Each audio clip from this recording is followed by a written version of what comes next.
بسم اللہ الرحمن الرحیم۔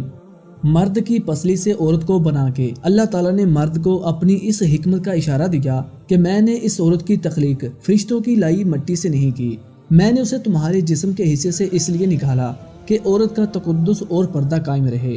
فرشتوں کو بھی خبر نہ ہونے پائی کہ زمین کی لائی ہوئی کس مٹی سے عورت کی تخلیق ہوئی، یعنی عورت کے تقدس کی ہاتھوں دیکھیے کہ فرشتوں سے بھی اس کی بناوٹ کا پردہ لازمی قرار دیا گیا، اور پہلی عورت اس مرد کی پسلی سے نکلی جس کی وہ منکوحہ کہلائی۔ اب بات آتی ہے پسلی کی۔ عورت پسلی سے ہی کیوں نکلی؟ کیا ٹیڑھا پن وہیں سے ملا؟ نہیں، یہاں بھی حکمت سے خالی بات نہیں ہے۔ انسانی جسم میں دل اور بہت سے نازک حصے پسلی کے پیچھے چھپے ہوئے ہیں، یعنی پسلی ایک ڈھال ہے۔ ان نازک حصوں کے لیے تو اللہ پاک نے عورت کو پسلی سے نکال کے یہ نہیں بتایا کہ عورت میں ٹیڑھا پن ہے، بلکہ اس عورت کو اس کی تخلیق کر کے یہ بات سمجھا دی کہ عورت وقت پڑنے پر ڈھال بھی بن سکتی ہے۔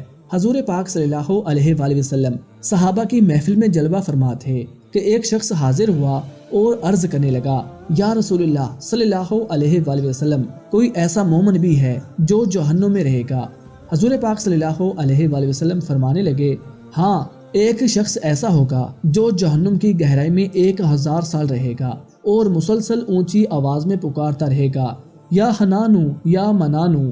ایک دن اس قدر اونچی آواز سے ہی یا حنانو یا منانو کہے گا کہ حضرت جبرائیل علیہ السلام جہنم کے قریب سے گزرتے ہوئے اسے سن لیں گے۔ حضرت جبرائیل علیہ السلام حیران ہوں گے کہ یہ کیسی عجیب بات ہے، کوئی مسلسل یا حنانو یا منانو پکار رہا ہے۔ حضرت جبرائیل علیہ السلام عرش کے سامنے حاضر ہوں گے اور سر سجدے میں رکھ کر خدا کی تسبیح بیان کریں گے۔ اللہ فرمائے گا، اے جبرائیل علیہ السلام سر اٹھاؤ۔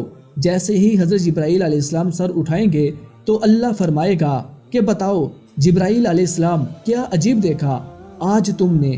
حضرت جبرائیل علیہ السلام عرض کریں گے، اے ہمارے رب، میں نے جہنم سے آتی ہوئی ایک آواز سنی ہے جو کہ گہرے گڑھے سے لگ رہی تھی، کوئی پکار رہا تھا، یا حنانو یا منانو۔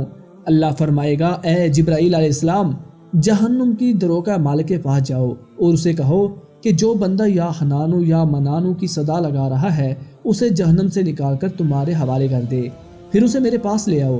حضرت جبرائیل علیہ السلام جہنم کے دروازے پر تشریف لے جائیں گے، دروازے پر دستک دیں گے، مالک باہر آئیں گے۔ حضرت جبرائیل علیہ السلام انہیں اللہ پاک کا علم سنائیں گے، حکم سن کر مالک جہنم کے اندر جائیں گے۔ حضرت محمد صلی اللہ علیہ وآلہ وسلم نے فرمایا، جیسے ماں اپنے بچے کو پہچانتی ہے، مالک ایسے جہنم کو پہچانتے ہیں۔ اس کے باوجود آپ یا حنانو یا منانو کہنے والے شخص کو تلاش نہیں کر پائیں گے۔ باہر تشریف لائیں گے، حضرت جبرائیل علیہ السلام سے عرض کریں گے، اے جبرائیل علیہ السلام، جہنم نے گہرا سانس لیا ہے، اس لیے کون سی چیز پتھر ہے، کون سی چیز لوہا ہے اور کون انسان ہے، اس کی پہچان نہیں ہو رہی۔ حضرت جبرائیل علیہ السلام پھر اللہ کی بارگاہ میں سجدہ کریں گے۔ اللہ پاک ارشاد فرمائے گا، اے جبرائیل علیہ السلام سر اٹھاؤ، تم یا حنانو یا منانو کہنے والے کو کیوں نہیں لائے؟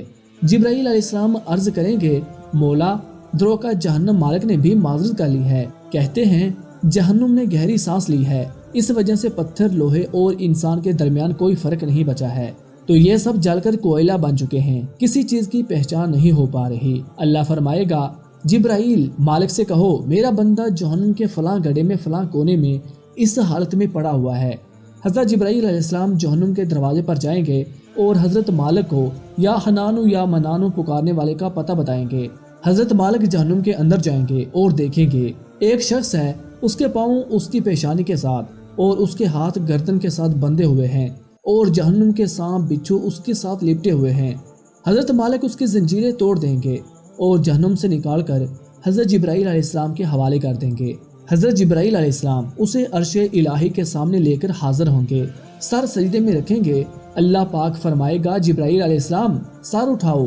جبرائیل علیہ السلام سر اٹھائیں گے۔ اب اللہ پاک اس بندے سے فرمائے گا، اے بندے، کیا میں نے تیری بہترین تخلیق نہیں کی تھی؟ کیا میں نے تیری طرف رسول نہیں بھیجے تھے؟ کیا میرے رسولوں نے تمہیں میری کتاب نہیں سنائی تھی؟ کیا میرے رسولوں نے تمہیں نیکی کا حکم نہیں دیا تھا؟ کیا تجھے برائی سے منع نہیں کیا تھا؟ وہ بندہ ساری باتوں کو مانے گا، اقرار کرے گا، یا اللہ، تو نے میری بہت اعلیٰ تخلیق فرمائی، تیرے رسول بھی تشریف لائے اور انہوں نے تیرے احکام بھی سنائے۔ اللہ پاک فرمائے گا، فلاں فلاں گناہ کیوں کیا؟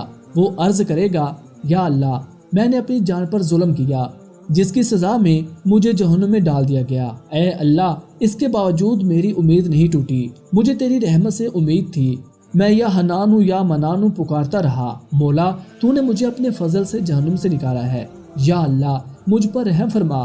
اللہ پاک فرمائے گا، اے فرشتو گواہ ہو جاؤ، میں نے اس پر رحم کیا اور اسے معاف کر دیا۔ ناظرین، آئیے اب اپنا اپنا محاسبہ کرتے ہیں۔